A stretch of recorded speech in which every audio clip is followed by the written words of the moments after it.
Hey, what's up, guys? My name's AJ Barrett. I'm a photographer, and during this quarantine time, I decided to do a little bit of a workshop to keep me grounded, but also to share some tips about what I've learned in the realm of photography for you.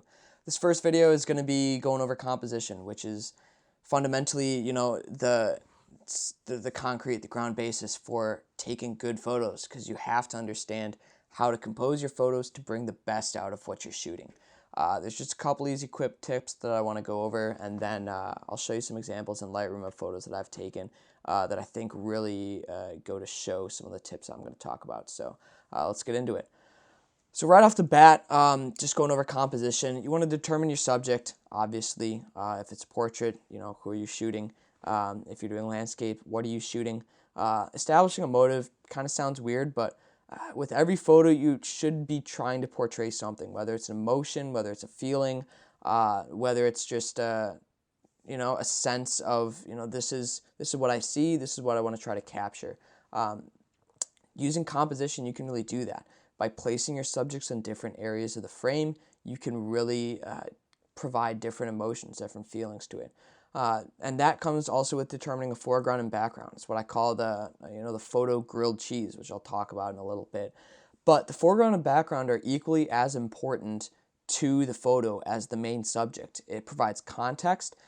You can use it to accentuate the subject by blowing each of them out of proportion, and then it helps to determine what your main focus is. And then there's also contextual sub-subjects. I might have just created that word, but it's different elements in the photo that are going to highlight that main subject. It'll provide context to the photo. Let's say you're shooting a group of people. You want to have that background, that second subject. If you're shooting, a wedding, different elements in that venue that you can incorporate into the photo to provide some context. So the main thing that you want to really grasp, if you don't know what the rule of thirds is, just learn it. It's essentially a rule that divides your photo up into two columns and then two rows, like a tic-tac-toe board. You can see that on any photo editing software. When you click on crop, you'll see what that rule of thirds is. But what it does is it lets you tell your audience what to focus on by placing that subject in those cross sections. That's the rule, that your subject should be on either the top or the bottom third and in between the left and the right column. It inadvertently directs the eyes through the image. By placing your subject in an area that the eyes will naturally go to, you automatically tell that viewer what to focus on, what your subject is. It also balances elements of your photos. If you have multiple elements in your photos, you can separate them on the left and the right, the top and the bottom, to give some balance to that image, so not everything's stacked up just right in the center. So then context, it's huge. That's where that photo grilled cheese that I was talking about comes in. So for instance, framing. If someone's looking right, put them on the left. You're going to see someone's eyes looking in a certain direction, and then you're, as a viewer, going to naturally be drawn to say, all right, what are they looking at? So if they're looking right, put them on the left, because then you can incorporate that context of what they're looking at and draws that attention through the image. Where the subject is positioned can change how the viewer feels. If they're up high, it gives more of a sense of power. If they're low, it's sort of small and insignificant. So you can use that to your advantage. If you're shooting a big, wide landscape and then you have a tiny person in the background, it just accentuates that idea of this vast, large landscape. If you're shooting up at someone and they fill a lot of the frame, you're using a wide angle, for instance, and it sort of blows them out of proportion. It creates that feeling of power, that the subject should be looked at. And then the grilled cheese. This is the one thing I want to talk about. Because what I love to do in photography, sort of like my style, is I love to shoot through things. The photo grilled cheese is essentially, if I could pose a good analogy, you have in a grilled cheese, a good grilled cheese, you have that top layer of bread, that bottom layer of bread, and then the main subject, that cheese, right in the center. And that's the same with photos. You have that foreground, that background, and then your main subject in that middle ground. And sure, a grilled cheese would be good if it's just, one piece of bread and some cheese melted on top. Like, who wouldn't love that? But it's just missing something. So if you're missing a foreground or missing a background and you still have your subject, you're not taking full advantage of that composition. So I love to shoot through things because it provides context, And especially a lot of times they use shallow apertures, shallow depth of fields. And so it'll blow out the foreground, make it all blurry, blow out the background, make it all blurry, and then that subject right in the middle ground is going to be crisp, it's going to be sharp, and it'll tell that viewer what to focus on. Lastly is perspective. There's really two different perspectives, a bird's eye view and a worm's eye. It's the traditional two. Bird's eye is just shooting from up above. It makes everything below you look a lot smaller. Worm's eye is the exact opposite. It's shooting real low to the ground looking up, and it makes things look a lot bigger. So that goes back into that idea of where that subject is can tell the viewer how to feel. Worm's eye view, you can shoot up, make someone look a lot bigger than they are, sort of that feeling of power. Bird's eye view looking down, everything's a lot smaller. So those are really the main ideas of composition. And then let me run into Lightroom and show some examples. First example here is Chicago skyline taken from North Ave Beach. It's my hometown. I love it. And so I have two subjects here. The main subject is that Chicago background. Or I guess you could say the main subject is this little watchtower here. It's really up to you. But there's two subjects, and what I had to do is use the rule of thirds to split them up. I have the first subject right here on the left side. The second subject sort of split between that middle to right area. And I chose to do that instead of taking the photo if I physically walked to the left side. This would have been lined up with the skyline, and then it would have overlapped. I wouldn't know what to look at. And so that's why I split them up here. And then the main rule when it comes to rule of thirds with landscape photography is you want to put the separation between the sky and the ground. You want to put that on either the upper third or the lower third. So here I put it more on the lower third. And that's because I wanted more sky space, because I was shooting upwards a little bit, somewhat of a worm's eye view, and I wanted to show the contrast of the buildings to the sky. There's not a lot of contrast to the water. It's not as interesting. It's not as, it's not as dynamic as the clouds up here. So I choose to shoot upwards. Same with this image right here at the Louvre in Paris. The sky was the main focus. So I put sort of that intersection where the land, in this sense, the museum itself meets the sky. And because there's a lot more color in the sky. The ground's kind of boring.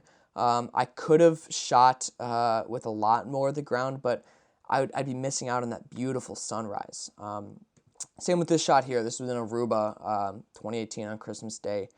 And the clouds are so much more interesting than the sand down here. So I put that. You can see it's right smack dab on that cross section between the sky and the land. And that gives balance to the image. If it was taken in the middle, you sort of wouldn't really know whether to look at the sky, whether to look at the ground. It gives the same emphasis on each. So by choosing one, it allows the viewer to rest their eyes a little bit more. And then you see my main subject, the tree, the sun right here, is right on that left cross section, right there. And that's where your eyes are naturally drawn to. If it was right in the center, like here, you wouldn't really know where to look at. Obviously the tree right here, but there's a lot of space around it, and your eyes are kind of searching through the image. And then again, I use the rule of thirds to section out the main subject and then that second sub-subject, in this case, this boat right here. I waited for this boat to pass along on the right side, so it wouldn't be here, because that would have given me a lot of dead space here. And with this boat on the right side, your eye sort of naturally goes from the subject, the main focus, to the right, and then it gives that extra element right there. Now talking about shooting through things. This is a good case of when I chose to shoot through a subject instead of on a subject. This is at Bethel's graduation. It's where I go to school. I do a lot of photography there. And I could have focused on this flute player. That's true. I could have focused on her and I would have had a blown out background. But what I chose to do instead is, because I recognized that if I focused on her, I wouldn't have a foreground. I'd just have a background. And she'd be in that middle ground. And because of that, I chose to focus on this woman for a couple of reasons. There's a lot more emotion in her eyes. There's more of a story there than this girl playing the flute here. But also, being on the right side, it gave me something to direct the viewer's eyes to. You see her looking up there, and since she's the one in focus, that's what your eyes go to first. And because I put her on the right side, because I split up my subjects on the left and the right, your eyes go from this woman to the flute player, and it tells a little bit more of a story. And I also got that grilled cheese effect. I got that blown out background, I got the sharp middle ground, and then I got the foreground. Same with this example right here. This is, again, taken at some conference at Bethel. I don't remember which one. But I shot through the viewers at this event. I went to the back, and I like to shoot over shoulders a lot because it sort of puts you in this place of this person. I have my background a little bit, which is why, again, I wanted to add a foreground. I could have just shot this guy right here, and he would have been in focus, but you wouldn't have seen the room. You wouldn't have seen the people that he's talking to. And by incorporating different elements, different second subjects, those sub-subjects, into the photo, it gives more contrast. It gives more context to the photo in that sense, but it also gives me an element that separates the image. If it was just him with his background, it's not that blown out. It doesn't have a lot of separation, and this separation allows the subject to be focused on more. Same with this image right here. This is some athletics photography I do for the university, and because the hockey player in this sense was so close to the glass in the background, it doesn't really give me a blown out background. You can still see details in these people sitting up in the stands. So what I had to do is I had to be creative, and I had to create a foreground that would separate my main subject from the rest of the image. In this sense, I used the defender right here, the other offensive player, and then the goalie in the net. And because I shot through them, you still see your subject, but then you get that context right there. You get that blown out foreground, which gives separation of the photo. But most importantly, it gives context to the photo. You understand because you see the goalie here, and he's blown out, and the main focus is on the player here. You see that he's about to shoot the puck. You see that the goal is right here, and the goalie's right there. So those are some examples of what I mean when I talk about shooting through objects. This is a great example of shooting through things and also the rule of thirds. In this sense, I got real close to the ground because with the lens pretty much right on the grass, it blows it out. And I didn't have a foreground if I just shot the golf player head on. I would just have this background. And maybe it's just personal taste, but I like having a foreground and a background that are both blown out because then you get that perfect separation on what the subject is. And again, I shot her, I put her on that intersection, that cross section. I used the rule of thirds. She's up on the top level here and then in this intersection. And since she's looking left, I put her to the right. Not only does that give more space in the photo, but it also draws the eye from where is she looking? Oh, she's looking at this ball that she just hit out of the bunker. And you have the sand in the ball here, that second subject, and then the main subject right there. Same with this image taken in Austria. I put that separation between where the land meets the sky, I put that on the top row because the sky was pretty boring. There's not a lot to there. If I just shot that right like that, it wouldn't look as interesting. There's not a lot above it, and there's a lot to be looked at below it. And so I put the ski line in the bottom third because it gives that second subject with the mountains up top, and it brings more context to the image. Some other examples of the rule of thirds. I shot the governor at Bethel. He was speaking at an event, governor of Minnesota. And you can see I put his face, his eyes right on that cross section right there. And even if I shot this in portrait, it would still look good because he's up on that top area right there. His eyes are dead set on that top third. And it looks natural even if I shot that in portrait. You can see that with my portrait I took of my friend Danny here. Her eyes are right smack dab on that top third. And your eyes go right to this area right here, right on that top third. And that's the beauty of the rule of thirds. It gives you an area and you can direct the focus on to what you want your subject to be. In this sense, I also shot through things. I decided, in this pasture, I wanted to shoot through this object to give a soft foreground, a soft background, and then a sharp middle ground where the subject is. And if I decided to fill the frame with her, it looked unnatural. Your eyes sort of naturally go to this chin, bottom lip area because that's where, the top third is. And I could have filled the frame with her, but because I chose to use the rule of thirds, it presents a much more pleasing image to look at. Now to talk about some perspective stuff. This is a great example of shooting from a worm's eye view.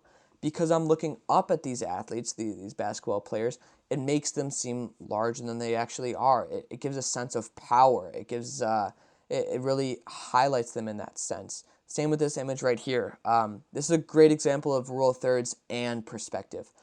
This was taken, when football team, we traveled to North Dakota. It was practicing at an indoor facility. I got real close to the ground right here, put my lens practically on the turf to give a little bit of a blown out foreground. And then because I shot up at this kid, he looks bigger than he actually is. And that highlights more that he's the subject that you want to look at. This kid's probably 5. He's not that tall. And in the background, just right behind him, you have 2 fully grown adults that are essentially smaller than him because I'm shooting up and he's closer to the lens. And that's something really cool that I like with Worm's Eye View. It really gives a different perspective on how you normally see things. And in this sense, it gives more the perspective of what a child would see. It puts you more into, his mind, his eyes.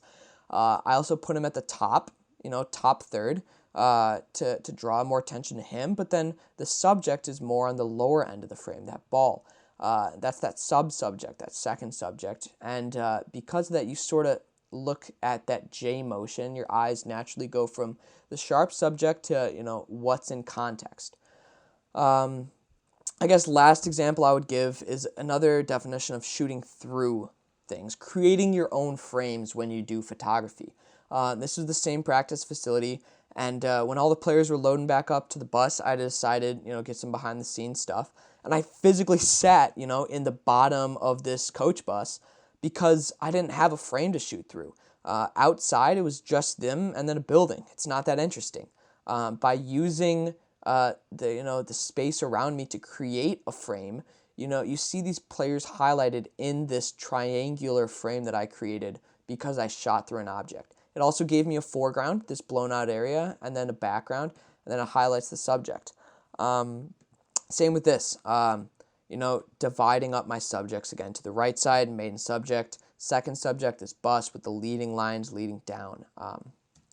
So I guess that's about all that I got for context. For when it comes to composition, there's a lot that you can work with. Just use the rule of thirds as a starting guide, but you don't have to follow it every single time. It's not canon. You can break some of the rules. For instance, here I broke it with this shot of the Budapest Parliament. I didn't put the separation between land and sky on that bottom third. I decided to put what I want you to focus on there, the main area, the main area of this Parliament building, because that's what I wanted the viewer to focus on. I didn't want them to focus on this bottom area here. In this shot, I didn't put the subject on that cross section. I put them more in the middle because I had that leading line that led up to it, and I wanted that tree and this couple right here to be in an area that I felt was natural. So at the end of the day, just make of it what you can. Use these guidelines, use the rule of thirds, use, framing, that photographic grilled cheese. Use those to help develop your photography, and use those in a way that you find most comfortable. You don't have to use them again. Photography is up to you. Do what you want with it. But it's just some useful tips that I've found that can really improve your photography and take you to the next step. At the end of the day, shoot what makes you happy. If you're getting frustrated focusing on rules, ditch them. Just shoot what makes you happy. That's the beauty of photography. You can do whatever you want. Hope you learned something from this video. Let me know.